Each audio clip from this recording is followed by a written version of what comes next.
Hi అండి. అందరికీ నమస్కారం. Welcome to my channel. ఈ వీడియోలో ఏపీ ప్రభుత్వ ఉద్యోగులకు మరియు పెన్షనర్లకు 12వ పీఆర్సీ అమలుకు ప్రభుత్వం డేట్ ఫిక్స్, కొత్త పే స్కేల్స్ విడుదల అంటూ అప్డేట్ రావడం జరిగింది. సో, దీనికి సంబంధించిన పూర్తి వివరాలు ఈ వీడియోలో తెలుసుకుందాము. వీడియో అయితే ఎక్కడే గానీ స్కిప్ చేయకుండా ఎండ్ వరకు చూసేయండి. అప్పుడే ఇన్ఫర్మేషన్ పూర్తిగా అర్థమవుతుంది. అలాగే వీడియో చూస్తున్న ప్రతి ఒక్కరు వీడియోకైతే లైక్ చేయండి ఫ్రెండ్స్. ఈ వీడియోని తోటి ఉద్యోగ, పెన్షనర్ మిత్రులతో అయితే షేర్ చేయండి. కొత్తగా మన ఛానల్ చూస్తున్న వారైతే సబ్స్క్రైబ్ చేసుకోండి. సబ్స్క్రైబ్ చేసుకోవడం వల్ల నేను చేసే ప్రతి ఒక్క వీడియో మీ వరకు రీచ్ అవుతుంది. ఇక ఆలస్యం చేయకుండా వివరాల్లోకైతే వెళ్ళిపోదాము.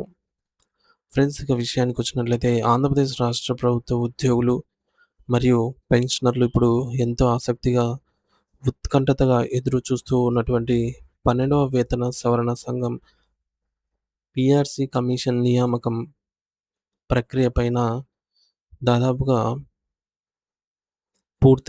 ప్రక్రియ నియామకం అనేది పూర్తయినట్టుగా విశ్వసనీయ సమాచారం ద్వారా అయితే అందుతోంది. అసలు పీఆర్సీ అంటే ఏమిటి? మరియు దాని ఆవశ్యకతను మనం లోతుగా పరిశీలిస్తే, ప్రభుత్వ ఉద్యోగుల మరియు పెన్షనర్ల వేతనాలను పెన్షనర్లను ప్రతి పెన్షన్లను ప్రతి 5 సంవత్సరాలకోసారి పెరిగిన ధరలకు అనుగుణంగా సవరించడానికి ఏర్పాటు చేసేదే పే రివిజన్ కమిషన్, పీఆర్సీ అంటాము. సమాజంలో నిరంతరం పెరుగుతున్న నిత్యావసర వస్తువుల ధరలు, ఇంటి అద్దెలు మరియు జీవన వ్యయాన్ని పరిగణనలోకి తీసుకొని ఉద్యోగుల ఆర్థిక భద్రతను కాపాడటం మరియు వారి జీవన ప్రమాణాలను మెరుగుపరచడం ఈ కమిషన్ యొక్క ప్రధాన ఉద్దేశము. 11వ పీఆర్సీ యొక్క అమలు తీరును మనం ఒకసారి సమీక్షిస్తే అది వాస్తవంగా జూలై 2018 నుంచి అమల్లోకి కావాల్సి ఉంది. కానీ ప్రభుత్వం దానిని కొంత జాప్యం చేస్తూ 2020 ఏప్రిల్ నుండి మానిటరీ బెనిఫిట్స్ కల్పించి 2022 జనవరి నుండి సవరించిన కొత్త జీతాలను ఉద్యోగుల చేతికి అందించింది. ఏదేమైనప్పటికీ ప్రతి పీఆర్సీకి 5 సంవత్సరాల కాలపరిమితి ఉంటుంది కాబట్టి 11వ పీఆర్సీ గడువు జూన్ 30, 2023 నాటికి ముగిసిపోయింది. మరి ఈ నిబంధన ప్రకారంగా జూలై 1, 2023 నుండే రాష్ట్రంలో 12వ పీఆర్సీ అమల్లోకి రావాల్సి ఉంది. మరి దీనివల్ల ఉద్యోగులకు రావాల్సినటువంటి బకాయిలను కూడా అదే తేదీ నుంచి లెక్కించబడతాయన్నమాట, అరియర్స్. ప్రస్తుతం 12వ పీఆర్సీ పరిస్థితి మనం విశ్లేషిస్తే, ప్రభుత్వం ఇప్పటికే పీఆర్సీ కమిషన్‌ను నియమించింది అని వార్తలొస్తున్నాయి.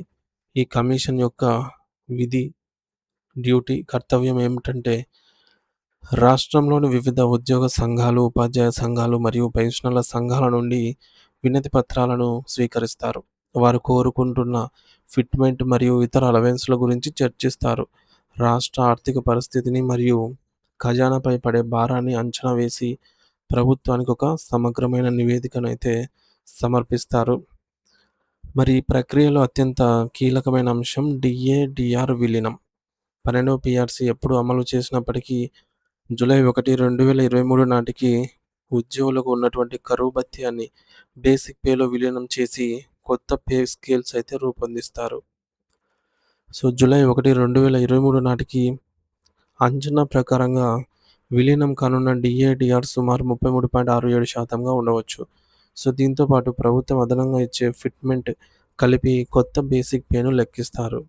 గత 11వ పీఆర్సీలో 23% ఫిట్‌మెంట్ ఇచ్చిన నేపథ్యంలో ఈసారి ఉద్యోగ సంఘాలకు అంతకంటే ఎక్కువ ఆశిస్తున్నప్పటికీ ప్రభుత్వము 20% నుండి 25% మధ్య ఫిట్‌మెంట్ ఇచ్చే అవకాశం ఉందని విశ్లేషకులు చెప్తున్నారు. ఇప్పుడు మనం వివిధ ఫిట్‌మెంట్ శాతాల ప్రకారం ఒక ఉద్యోగికి లేదా పెన్షనర్ యొక్క కొత్త బేసిక్ పే ఎంత ఉండవచ్చు అనేది గణితాత్మక ఉదాహరణతో వివరంగా తెలుసుకుందాము. మొదటి సందర్భంలో ప్రభుత్వం 20% ఫిట్‌మెంట్ ఇస్తుందని మనం అనుకుంటే, మొత్తం పెరుగుదల శాతం ఎలా ఉండబోతుంది అంటే, విలీనం అయ్యేటటువంటి 33.67% డిఏ మరియు 20% ఫిట్‌మెంట్ కలిపితే మొత్తం 53.67% అవుతుంది. సో, దీనిని లెక్కించడానికి సూత్రం ఏమిటంటే, పాత బేసిక్ పేను 1.5367తో గుణించాలి. ఉదాహరణకు ఒక పెన్షనర్ యొక్క ప్రస్తుతం రూ. 40,000 బేసిక్ పెన్షన్ పొందుతున్నారనుకున్నట్లయితే 20% ఫిట్‌మెంట్‌తో వారికి కొత్త బేసిక్ పే అనేది రూ. 61,468కు పెరుగుతుంది.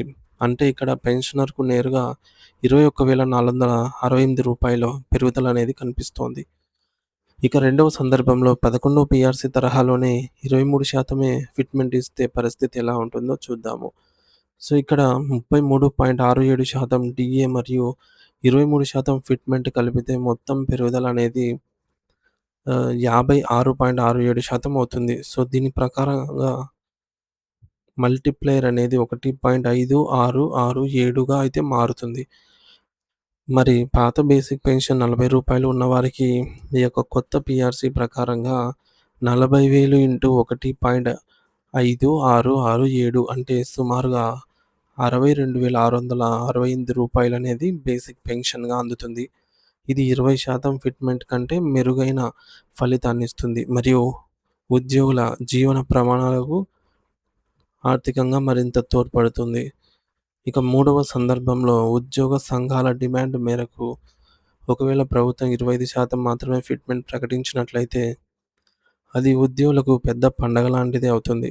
సో, 33.67% డీఏ మరియు 25% ఫిట్‌మెంట్ కలిపితే మొత్తం 58.67% బేసిక్‌లో పెరుగుదల కనిపిస్తుంది.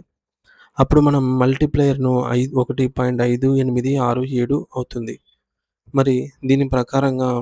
40,000 పాత బేసిక్ ఉన్నవారికి కొత్త బేసిక్ పెన్షన్ అనేది ఏకంగా రూ. 63,468కు చేరుకుంటుంది.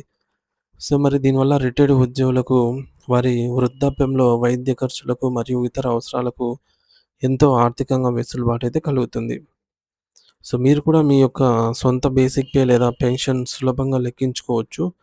సో, మీ ప్రస్తుత బేసిక్ పెన్షన్‌ను తీసుకొని దానిని 100 ప్లస్ 33.67 ప్లస్ మీ అంచనా ఫిట్‌మెంట్. సో, ఈ యొక్క వచ్చినటువంటి మొత్తాన్ని 100తో భాగిస్తే అంటే మనకు కొత్త పీఆర్సీ అనేది ఫార్ములా అనమాట. Basic pay plus DA plus fitment. ఈ మూడిటిని కలిపితే వచ్చేదాన్ని కొత్త బేసిక్ పెన్షన్ అంటాము. సో, ఆ విధంగా మీరు కూడా ఒక అంచనా అయితే వేసుకోవచ్చు. 12వ పీఆర్సీ ద్వారా అటు సర్వీస్‌లో ఉన్న ఉద్యోగులకు, ఇటు పదవి విరమణ చేసినటువంటి పెన్షనర్లకు ప్రభుత్వం గొప్ప ఆర్థిక ప్రయోజనాలను కల్పిస్తుందని అందరం ఆశిద్దాము. ప్రభుత్వం నుండి వచ్చేటటువంటి అధికారిక ఉత్తర్వులు, జీవో కోసం ఉద్యోగ వర్గాలన్నీ కూడా ఎంతో ఆశతో అయితే ఎదురు చూస్తూ ఉన్నాయి. ఎందుకంటే పీఆర్సీ వారి భవిష్యత్తు ఆర్థిక స్థితిని నిర్ణయిస్తుంది కాబట్టి. సో, బేసిక్ అనేది పెరుగుతుంది. దీనివల్ల బేసిక్ పెన్షనే కాకుండా అలవెన్సెస్ కూడా పెరుగుతాయన్నమాట.